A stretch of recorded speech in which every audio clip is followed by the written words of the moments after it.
Hi అండి, అందరికీ నమస్తే అండి. టుడే రెసిపీ సేమియాతో ఎగ్ సేమియా చేశానండి. చాలా బాగుంటుంది. ప్రాసెస్ చూద్దాం పదండి. ఒక ప్యాన్ తీసుకొని 1 టేబుల్ స్పూన్ ఆయిల్ వేసుకోవాలి. 1 కప్పు సేమియా తీసుకున్నాను.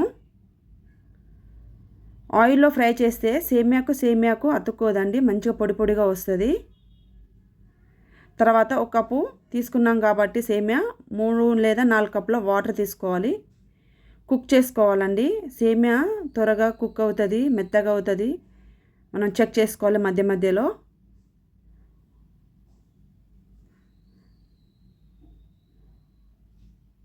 చూడండి, మనకు సేమియా కుక్ అయింది. 50 నుంచి 60% కుక్ అయితే స్టవ్ ఆఫ్ చేసుకోవాలండి. కుక్ అయింది, స్టవ్ ఆఫ్ చేసుకోవాలి.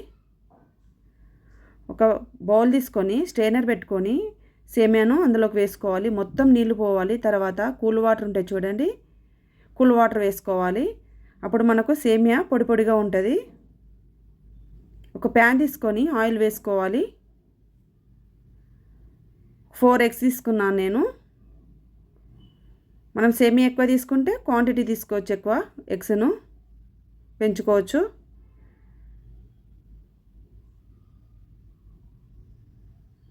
వెంబటే కలపొద్దండి.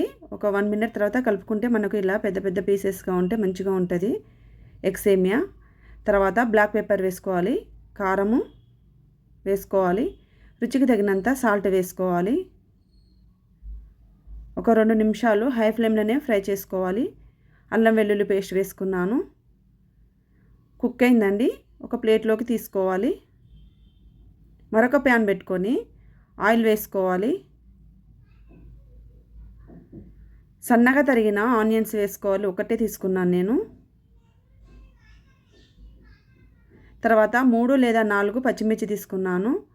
క్యారెట్ తీసుకున్నాను. మన ఇంట్లో ఏముంటే అవి వెజిటబుల్స్ వేసుకోవచ్చు, అంటే ఉప్మా కాబట్టి చాలా బాగుంటుంది. క్యాప్సికమ్, క్యారెట్, బీన్స్ అయినా వేసుకోవచ్చు, బాగుంటుంది. తర్వాత సేమియాను వేసుకోవాలి. ఒక 2 లేదా 3 నిమిషాలు ఫ్రై చేసుకోవాలండి. తర్వాత 1/2 టేబుల్ స్పూన్ కారము, రుచికి తగినంత సాల్ట్ వేసుకోవాలి.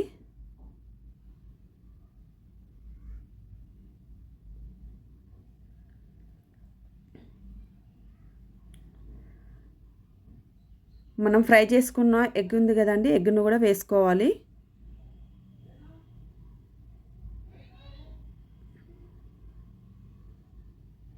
చివర్లో కొత్తిమీర వేసుకోవాలండి. స్టవ్ ఆఫ్ చేసుకోవాలి. ఒక ప్లేట్ తీసుకొని చూడండి ఎంత బాగుందో, కలర్ఫుల్గా ఉంది. తింటే కూడా అంత టేస్టీగా ఉంటుంది. మీరు కూడా ట్రై చేయండి కొత్తగా. మనం ఎప్పుడు సేమియా పాయసం, సేమియా ఉప్మా కాకుండా ఇలా ఎగ్ సేమియాతో కూడా మన పిల్లలకు చూపించండి, చాలా బాగుంది. ఫ్రెండ్స్, ఈ వీడియో నచ్చితే సబ్స్క్రైబ్ చేసుకొని లైక్ చేయండి. Thank you watching.